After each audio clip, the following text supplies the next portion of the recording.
Hey everyone, welcome back for another deep dive. Hmm. Today we're traveling through time, but not with a time machine. Right? Instead, we're using something even more powerful.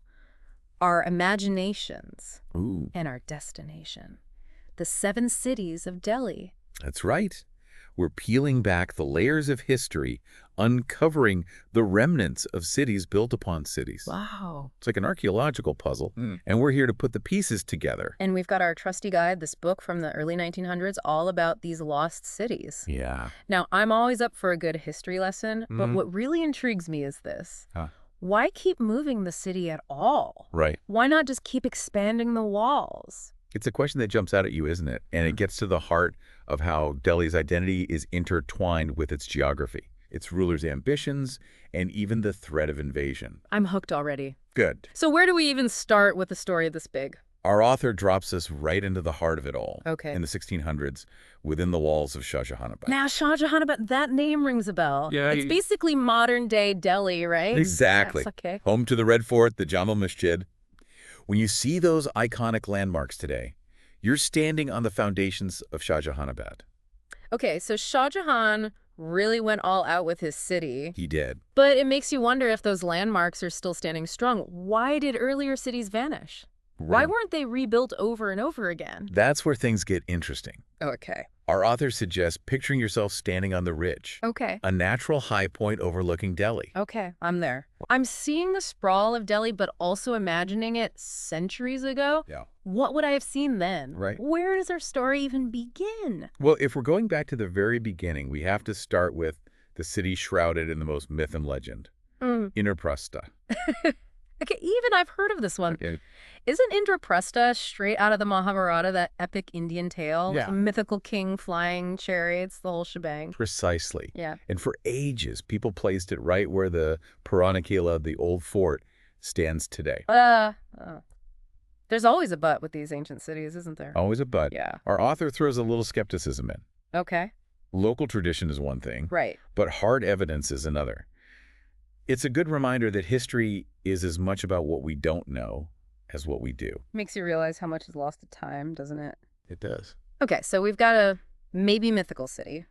What comes next in Delhi's historical lineup? Let's see. Yeah. We fast forward a good chunk of time to the 11th century AD. Okay. That's when we see the rise of Old Delhi. Old Delhi. I mean, not as catchy a name as a city ruled by a mythical king. Right. What's the story here? What makes Old Delhi fascinating is that it was built on a site that had been deserted for centuries. Really? King Anangpal chose this spot, but why? Yeah. What was it about this seemingly abandoned location that drew him in? It's a puzzle our author wants us to keep in the back of our minds. Okay, now I'm really curious. Why would they choose a place seemingly forgotten by time? Yeah, Was it just bad real estate or something more? and here's where our author drops another clue. Okay. He says the answer lies in understanding the Jumna River. Ah, the Jumna River Delhi's lifeline, but also a force of nature that could make or break a city. Exactly. Yeah. Provided the water essential for life, but it also had a habit of changing course. Yeah. Imagine a city built too close to the banks could suddenly find itself flooded Right. or even stranded as the river shifted. So maybe that's why they abandoned the old site of Delhi.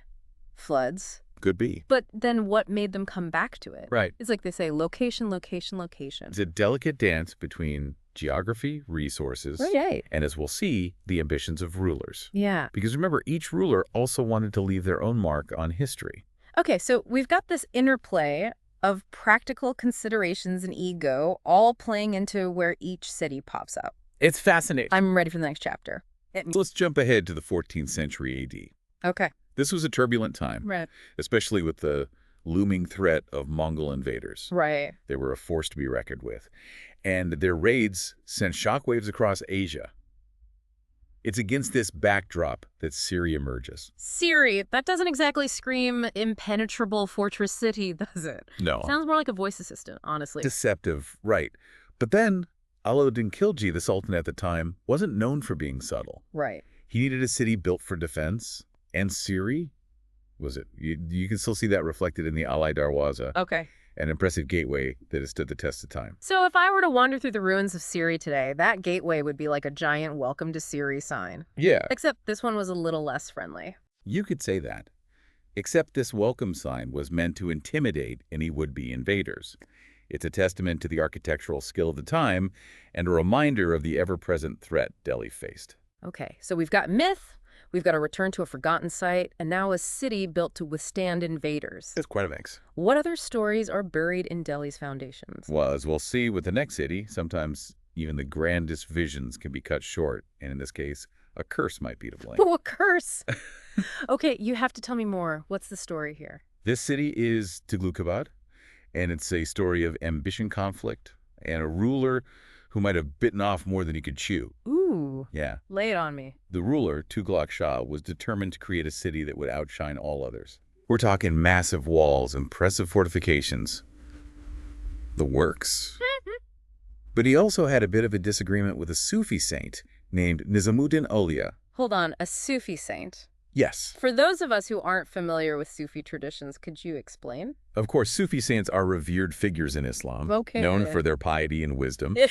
They often attracted a large following of devotees and wielded considerable influence. Nizamuddin Aulia was one such figure, and even today, his shrine in Delhi is a place of pilgrimage. Okay, so not the kind of person you want to cross, especially if you're a ruler trying to assert your authority. Exactly. Okay. Well, Tughlaq Shah did kind of cross him. You see, Tughlaq Shah demanded that all laborers work on his grand city, Oh. even those who were building the saint's shrine. Uh-oh. Never a good idea to get on a saint's bad side. To say the least.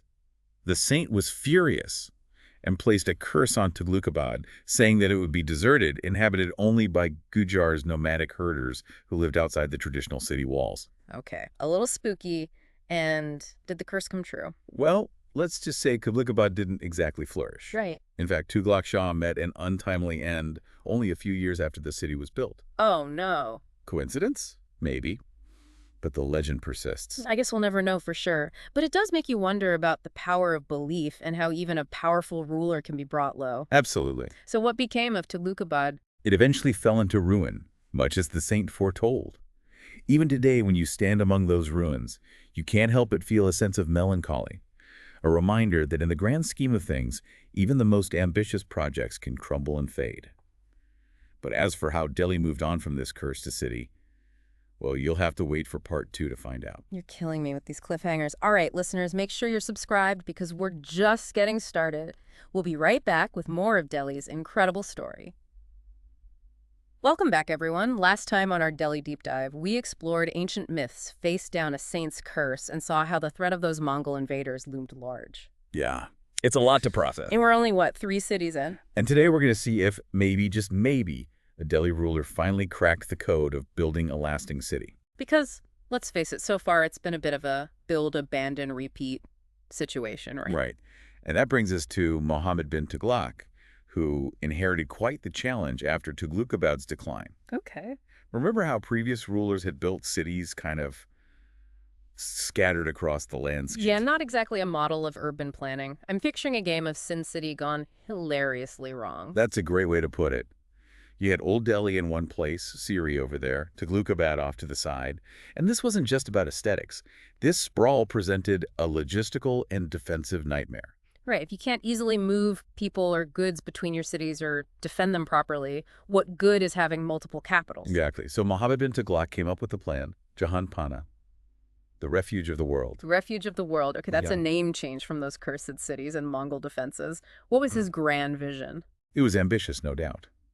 Instead of building a brand new city from scratch, he wanted to connect the existing ones, Old Delhi, Siri Tughlaqabad, with new walls, creating a unified megacity. So less about ego, more about practicality this time. Maybe even, dare I say, a bit of utopian idealism with that whole refuge of the world thing. It's fascinating, isn't it? Yeah. The name itself suggests a desire for unity, for inclusivity. Perhaps he saw the chaos caused by previous rulers and wanted to build something different, a city that could withstand not just invaders, but also internal divisions. It does make you wonder if maybe he was onto something. Right. So did Jahanpana work? Did it stand the test of time? Well, let's just say even the most well-intentioned plans can have unintended consequences. Jahanpana might have looked good on paper, but in reality it was simply too sprawling to manage effectively. Back to the drawing board then. Poor Delhi just can't catch a break. Right. So who's up next in our parade of city builders? Next up we have Firoz Shah Tughlaq Okay. and his namesake city, Firoz Shah. All right, Firoz Shah, give me the rundown. Another ruler with a vision for a magnificent new city. Firoz Shah was definitely a ruler with a vision, but his was a bit different. He had this fascination with India's ancient past, Yeah. especially with relics from rulers long gone. Relics. Like, Oh. what's a historical relic got to do with building a new city? I'm talking about Ashoka's pillars. Okay. These towering columns were erected by the Mauryan Emperor Ashoka centuries before Firoz Shah's time. Right. And Firoz Shah, well, he was obsessed. Obsessed. How did he use them as like giant support beams for his palace? Not quite. He had them transported from all over the empire to Firozabad. Imagine the logistical nightmare moving these massive stone columns hundreds of miles. Talk about a passion project. Right. But why go through all that trouble? Was it just about showing off? It was more than there that Firoz Shah believed these pillars were symbols of a glorious past, a golden age that he wanted to recapture. It's almost as if he saw himself as not just building a city, but resurrecting a lost legacy, connecting his reign to this grandeur narrative. Okay, so we're talking about a ruler who's really into symbolism and making a statement. But did Firozabad last? Did it achieve the kind of legendary status Firoz Shah was hoping for? Well, it definitely fared better than Taglukabad. But remember our author's clue about the Jumna River? Oh, no, not again. It plays a starring role in Firozabad's story, too. Here we go. Over time, the river shifted its course, and parts of the city became vulnerable to flooding. Ah, that pesky river. It just does not care about meticulously planned cities, does it? Not one bit. And so despite its grandeur and Firoz Shah's ambitions, Firozabad also eventually fell into decline. So even when they tried to be practical, nature had other plans. A recurring theme in Delhi's story, it seems. So that's another city down. Where do we go from here? Back to those abandoned ruins. Not this time, because finally we're back to where we started. Shah Jahanabad, Oh, okay. the city that seems to have broken the cycle. The city that's still standing today, at least in Yeah. part. All right, Shah Jahan. No pressure or anything, but you've got some big shoes to fill and a history of abandoned cities to contend with. He certainly did. And Shah Jahan, being the Mughal emperor known for his grand vision, wasn't going to skimp on the details.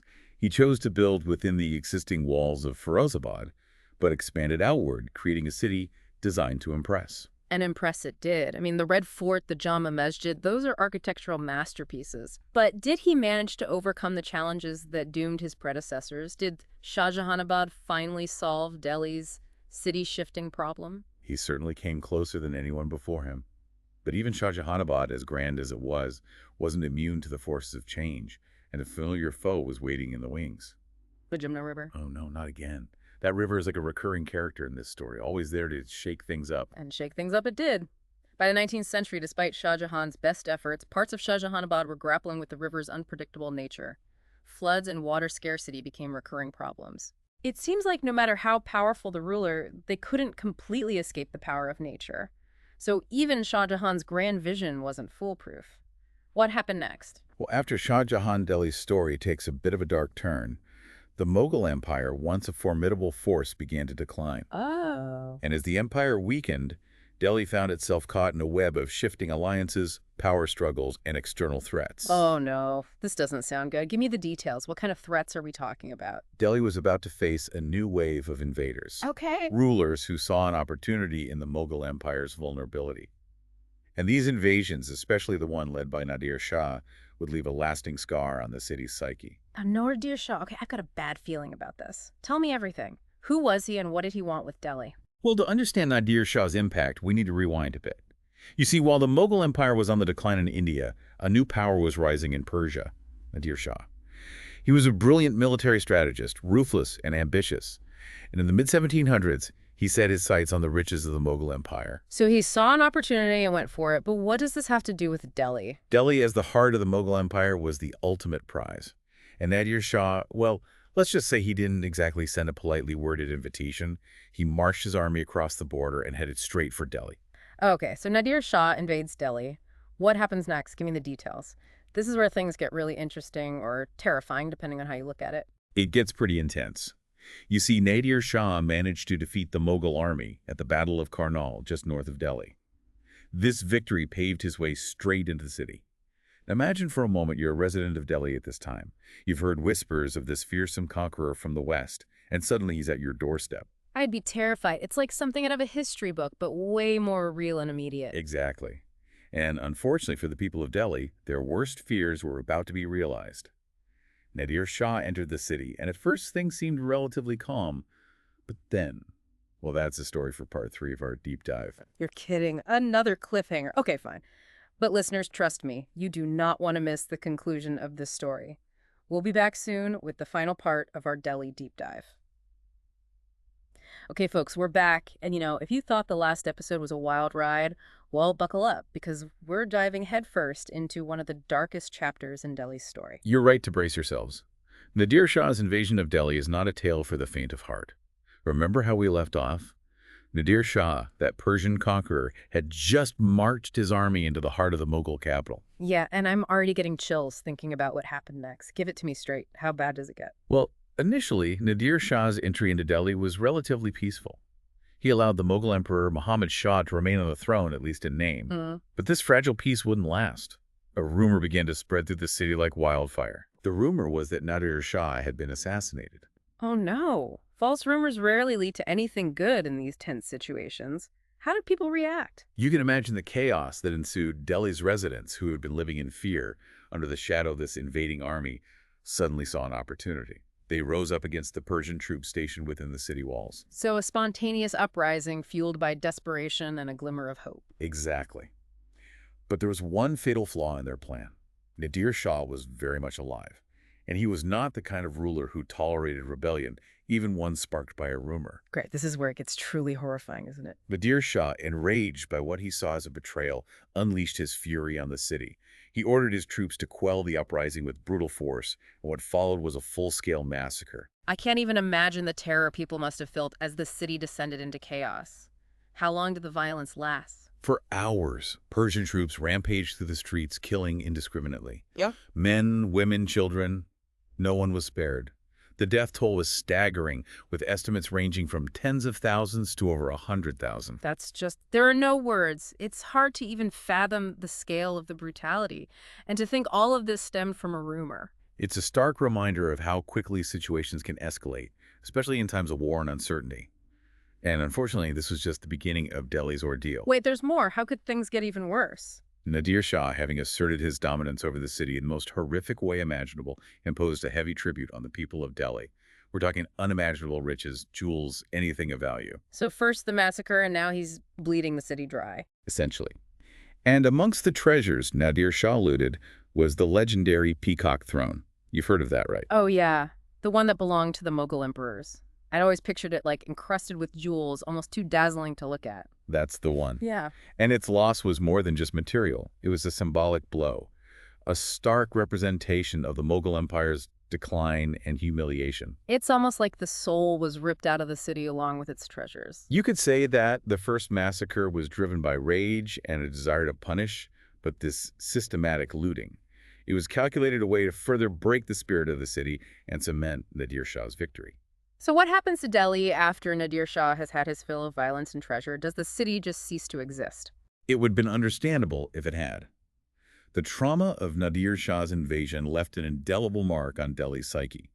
It took years, decades, even for the city to even begin to heal from those wounds. I can only imagine. But Delhi endures, doesn't it? I mean, it's still there today, a testament to its resilience. It does endure.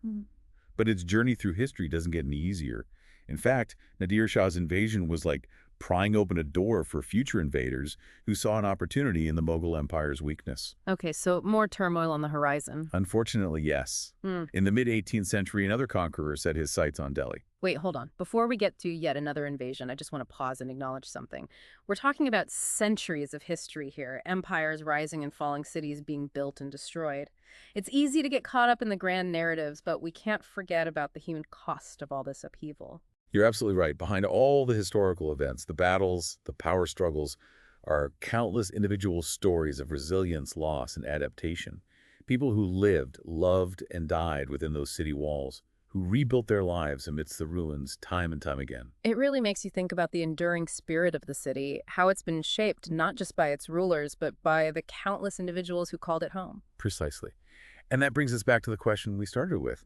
Why keep building a city in a place that seems so vulnerable? Perhaps the answer lies not just in geography or ambition, but in the tenacious spirit of the people who refused to give up on Delhi, who saw it as more than just bricks and mortar, but as a symbol of something enduring and something worth fighting for. That's a really powerful thought. And on that note, I think it's time we wrap up our deep dive into the seven cities of Delhi. It's been quite a journey from mythical origins to periods of immense growth, devastating invasions, and ultimately the resilience of a city that refuses to be forgotten. It's a story that reminds us that history is never truly over, that the echoes of the past continue to shape the present in ways we may not even realize. Well said. And to our listeners, thank you for joining us on this incredible exploration. Until next time, keep exploring, keep questioning, and keep those imaginations running wild.